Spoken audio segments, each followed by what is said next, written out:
Welcome to success mission. Success mission में आप सभी का स्वागत है। इसके पूर्व हम संधि की बात कर रहे थे और संधि के बारे में हम देखें, संधि को हमने 3 भागों में बांटा था।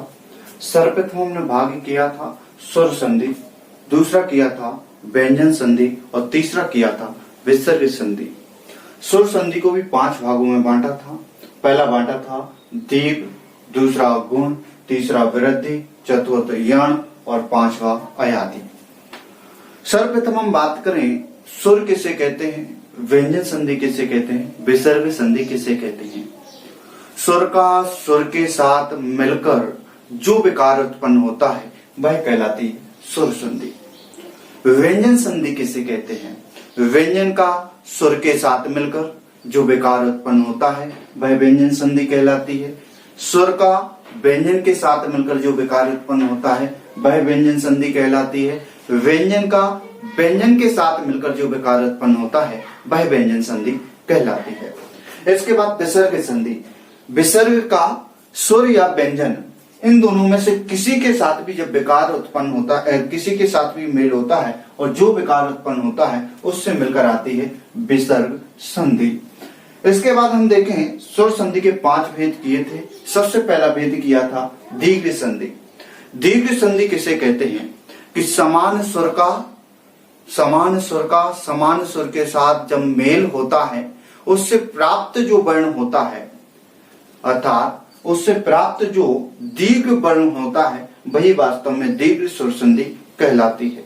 इसके बाद हमने पढ़ा था गुण संधि और गुण संधि के बारे में जाना था। यदि आ और आ के बाद क्या हो, ई, उ और री हो तो इसके स्थान पर क्या हो जाता है, ए हो जाता है।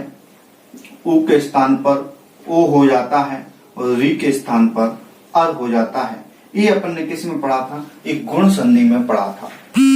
इसके बाद हमने पढ़ा था वृद्धि संधि। वृद्धि संधि में जाना था यदि आ और आ के बाद ओ, औ, ए, आई हो तो इनके स्थान पर जिसमें वृद्धि सबसे अधिक दिखाई देती है वह वर्ण हो जाता है ए और औ। आई और औ इन दोनों में सबसे अधिक वृद्धि देखी जाती है, अर्थात जो वृद्धि होगी वह इन शब्दों से होगा, अर्थात इनका परिवर्तन होता हुआ दिखाई देता है। इसके बाद यदि हम जाने कि वास्तव में कि यण संधि किसे कहते हैं, यण संधि को जानने से पहले जो हम पूर्व में 2 कथन पढ़ते थे उन्हीं के संदर्भ में बात करेंगे।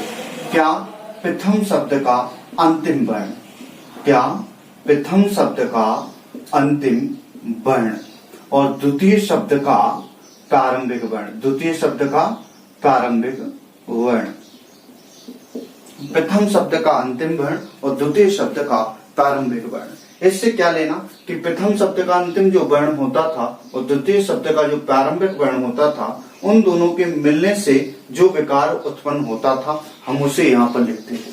परंतु यह संधि में थोड़ा अलग है कि प्रथम शब्द के स्थान पर ही विकार उत्पन्न होगा और द्वितीय शब्द अपने स्थान पर वैसा का वैसा रहेगा। इसको यदि हम समझें तो यूं कह सकते हैं, जैसे उदाहरण दिया जाएगा मधु प्लस अरि। अब जो ये आ है, आ अपने स्थान पर ऐसा का ऐसा ही बना रहेगा। फिर अंतर कहां पर आएगा, विकार कहां पर होगा, विकार होगा उ के स्थान पर। उ के स्थान पर क्या विकार हो जाएगा, उ के स्थान पर वा हो जाएगा, अर्थात मध्वरी बनेगा। इसको यदि हम इसका फार्मूला देखें यण संधि का, तो यण संधि का फार्मूला है यदि ई और ई, उ और उ, री के बाद भिन्न वर्ण आए, भिन्न स्वर हो तो वहां पर क्या हो जाता है, वहां पर यण संधि होती है। ई के स्थान पर क्या हो जाएगा, या हो जाएगा। उ के स्थान पर वा हो जाएगा। री के स्थान पर रा हो जाएगा। ये इसका क्या है, फॉर्मूला है। फॉर्मूला को देखें, क्या कहा, ई और ई के बाद यदि भिन्न स्वर हो, भिन्न स्वर कुछ भी हो, अगर समान स्वर होंगे तो दीर्घ संधि का आकार हो जाएगा, और भिन्न स्वर होंगे तो किसका आकार होगा, भिन्न स्वर होने के बाद अयादि संधि का, यण संधि का आकार होगा। ई और ई के स्थान पर या, उ और उ के स्थान पर वा, और री के स्थान पर रा, इस संधि का यहाँ पर हमने कार्य किया। यहाँ पर सबसे पहले यदि हम देखें उदाहरण, तो उदाहरण लें, अति प्लस अधिक, फॉर्मूला वही है, प्रथम शब्द का अंतिम वर्ण और द्वितीय शब्द का प्रारंभिक वर्ण। प्रथम शब्द का अंतिम वर्ण क्या है, प्रथम शब्द का अंतिम वर्ण है ई, और द्वितीय शब्द का प्रारंभिक वर्ण है आ। यदि ई और ई के बाद भिन्न स्वर दिखाई दे तो वहां पर यण संधि हो जाती है। यहाँ पर दिखाई दे रहा है ई के पास भिन्न स्वर दिखाई दे रहा है, इसलिए यहाँ पर कौन सी संधि होगी, यहाँ पर होगी यण संधि। ई के स्थान पर क्या होगा, या, ई के स्थान पर या फिर वही का वही लिख देना है।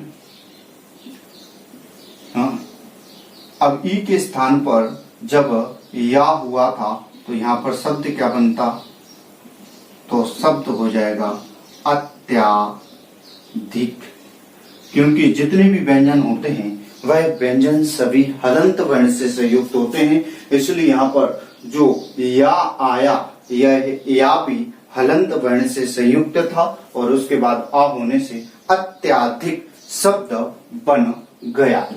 इसके बाद और उदाहरण देखें तो हम एक और उदाहरण ले सकते हैं, जो अपन बोलते हैं सु प्लस आगत, सु प्लस आगत। यहाँ पर उ सा, उ के स्थान पर क्या हो जाएगा, उ के स्थान पर जैसे उ है, फिर आ, ग, त। अब इसके स्थान पर क्या होगा, देखें, यहाँ पर बनेगा उ के स्थान पर वा, आगत, इन दोनों को बनाएंगे बागत, परंतु क्या, तो कहा स्वागत, शब्द क्या बनेगा, स्वागत। वही फॉर्मूला लगाना कि जो प्रथम वर्ण होगा, प्रथम वर्ण में अंतर दिखाई देगा, परंतु द्वितीय वर्ण में कुछ भी अंतर होता हुआ नहीं दिखाई देता। वह तो इस पर नजर रखता है कि कहीं बदल तो नहीं रहा, कि पहले बा बना दिया हो फिर वो कर दिया हो, नहीं, वो अपने स्थान पर, इसलिए वैसा का वैसा इस पर नजर गड़ाए रखता है। इस रूप से हमें यहाँ पर जानना चाहिए। एक और उदाहरण देखें तो हम लिख सकते हैं मात्रा, जैसे लिखें मातृ प्लस आज्ञा, क्या लिखें, मातृ प्लस आज्ञा। री के स्थान पर क्या किया था, री के स्थान पर किया था रा, और यहाँ पर है आज्ञा, तो बन जाएगा राज्ञा। और ता और रा, इन दोनों को मिलने से क्या बनता है, त्रा, इसलिए होगा मात्राज्ञा। क्या बन जाएगा, मात्राज्ञा, माता की आज्ञा। इस रूप से हम कई उदाहरणों को यहाँ पर देख सकते हैं, जैसे पित्राज्ञा, पितृ प्लस आज्ञा, पितृ का क्या हो जाएगा, पितृ हो जाएगा, और त्रा, जो त्रा होगा वह बनेगा पित्राज्ञा। और भी कई उदाहरण हैं, यदि प्लस अपि, यद्यपि, ई के स्थान पर क्या हो गया, यद्यपि बनेगा यद्यपि। इति प्लस आदि, इत्यादि। अति प्लस आचारा, ई के स्थान पर या, इसलिए बन गया अत्याचारा। न्यून, नी प्लस ऊन, ई के स्थान पर क्या हो जाएगा, नी के स्थान पर क्या हो जाएगा, या हो जाएगा, और न्यून क्या शब्द बन जाएगा, न्यून। पिति प्लस एकम, प्रत्येकम। अनु प्लस अय, अन्वय। मधु प्लस आलय, मध्वालय। ऐसे पितृ प्लस आज्ञा, पित्राज्ञा। मातृ प्लस आज्ञा, मात्राज्ञा। गुड़ी प्लस योग्य, गुड़िज्ञा। ऐसे लिखेंगे, मातृ प्लस इच्छा, मातृच्छा। पितृ प्लस इच्छा, त्रिच्छा। इस रूप से हमने यहाँ पर जाना यण संधि के कितने उदाहरण बन सकते हैं। यण संधि के ही नहीं, प्रत्येक संधि के हजारों उदाहरण बन सकते हैं। हजारों उदाहरण में से पूरे हजारों उदाहरण याद करना पॉसिबल नहीं है, परंतु उनके यदि फार्मूले को याद कर लिया जाए तो निश्चित रूप से जो पेपर होते हैं उन पेपर में कभी भी कोई क्वेश्चन गलत नहीं होता। इस रूप से हमें यही करना चाहिए कि जो फॉर्मूला है उन्हें याद करें। जय हिंद।